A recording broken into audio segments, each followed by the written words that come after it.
Hello, students. Um, Today is November 2nd. We finally broke into the month of November. I felt like October was a long one. For some reason, it went on and on and on for me. But anyway, I like November. I'm a big Thanksgiving fan. Um, get to hang out with family, eat good food. Uh, I don't know. It's a good month, and then we're moving into the Christmas season. So. It's a good time. I enjoy this time of year. I'm glad to get through October, and we're moving forward. So I wanted to start on the screen today, guys, and show you um, kind of our plan to finish out the trimester. Okay, we've got this week and next week. We're moving right along. Uh, so today we're gonna jump into this. I Dream a World. Okay, it's actually poetry. And then we're going to talk about theme probably tomorrow. Okay, and then as you can see, we're going to start into some writing. Okay, an informative essay. And this right here is what will finish the. This will actually finish out the workshop about human rights. Okay, so you're going to see that we're going to start jumping into quite a bit of ideas and lessons on writing an informative essay.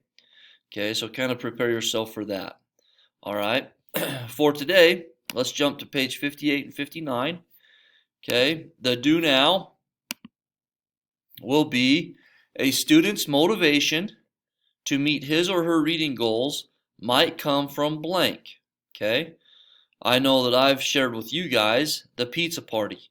Okay, a student's motivation to meet his or her reading goals might come from knowing that if he or she surpasses his or her first goal from the reading inventory assessment, that Mr. Calder will let them go to the ice cream party. Okay, so motivation. Okay, let's think about that one.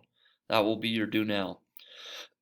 Okay, um, moving into this is page 58. Okay, I want to just kind of share with you. I learned about Langston Hughes when I was in college a little bit. This is a picture of him.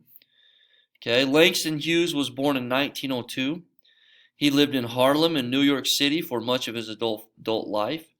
His poems were influential during the Harlem Renaissance of the 1920s. At that time, many African American writers criticized racial prejudice through their work. He died in 1967. Okay, so he was an African American poet that was a part of this time in the 1920s. Um, and we're going to actually read one of his poems, okay? Okay, so vocab, to scorn someone.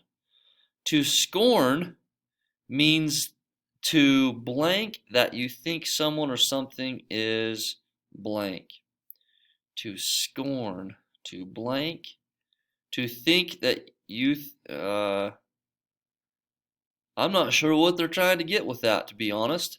So, the easiest thing to do, guys, would be to go to m-w.com and we're going to type in scorn. Open dislike and disrespect or mockery, often mixed with indignation. An expression of contempt or derision. An object of extreme disdain, contempt, or derision, something contemptible. Okay, so so to scorn is to openly dislike and disrespect and mock. Okay, so let's go back to our page. To openly that you think someone or something is not as good as you. I just don't know what they want us to put right there. I don't really like how they how they worded that. Okay, so to scorn, it means that you dislike someone, or that you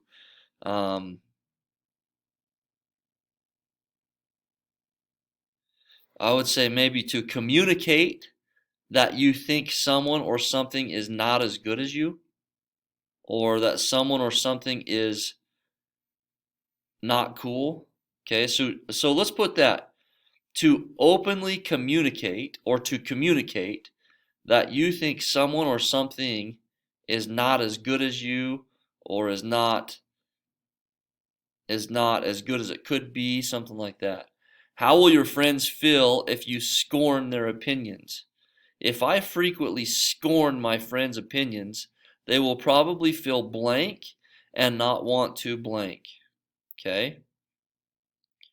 So, in other words, in my vocabulary, to scorn basically means to talk trash, right? You're talking trash about it. You're talking down, things like that. Okay, wretchedness. Wretchedness. That's another kind of intense one. Let's look it up. Wretched. Wretchedness. Wretched means deeply afflicted, dejected, or distressed in body or mind. Okay, extremely or deplorably bad or distressing.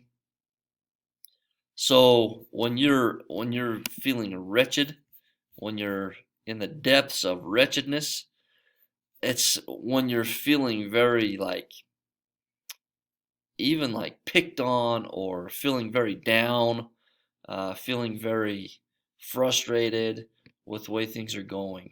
Okay. What can we do to lessen the wretchedness of a friend who has lost a loved one? If a friend lost a loved one, I can lessen his or her wretchedness by being blank and offering to blank. Okay? I want you to fill that in, and there will be a spot for you to turn it in.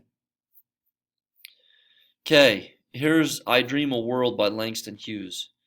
I dream a world where man, no other man, will scorn, where love will bless the earth and peace its paths adorn. I dream a world where all will know sweet freedom's way, where greed no longer saps the soul, nor avarice blights our day. A world I dream where black or white, whatever race you be, will share the bounties of the earth, and every man is free. Where wretchedness will hang its head, and joy like a pearl attends the needs of all mankind. Of such I dream my world. Okay. All right, so what kind of world does Langston Hughes dream in the poem? Langston Hughes dreams a world where blank and blank. Where man, no other man will scorn. So where people don't scorn each other, and uh, where it has a lot of love and peace, right? Okay. The key idea of this poem is what? What do you guys think the key idea of this poem is? Um, I think it's to bring peace and to show that we need equality. Okay, I think, in my opinion, that's kind of what it's there for. Underline three phases in which Hughes uses personification. What does the author mean by the phrase wretchedness will hang its head? Okay, people might hang their heads if they blank, so this phrase must mean blank. Okay, so underline three phases in which Hughes uses personification. Okay, so he dreams a world where man, no other man will scorn. Okay, that's personification. Um, Another part, it's basically where he's saying he dreams, right? Okay, all right. Um, People might hang their heads if they blank, so this phrase must mean blank. Um, uh,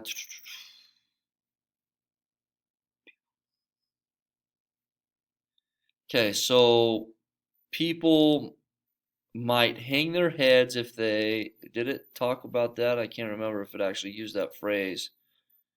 Where greed no longer saps the soul, nor avarice blights, will share the bounties of the earth, and every man is free. Where wretchedness will hang its head.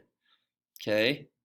All right, so people hang their heads if they're in a state of wretchedness, right? They're down, they're feeling upset, they're feeling low. We've all been there before. So this phrase, where wretchedness will hang its head, that means that like we're getting rid of the wretchedness, right? Okay, wretchedness is the one who is sad. Okay, um, so in my mind, this phrase means that we're getting rid of wretchedness. Okay, this is pretty deep concepts, but that's what poetry does, guys, is it uses these terms and phrases and it makes us think for a deeper meaning. Okay, choose one activist from the workshop. Write a line that he or she might add to this poem.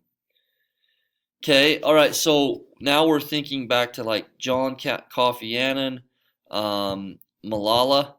Uh, okay, think of any of the activists from this workshop that we've talked about. So Malala might say, I dream a world where all children are able to get an education.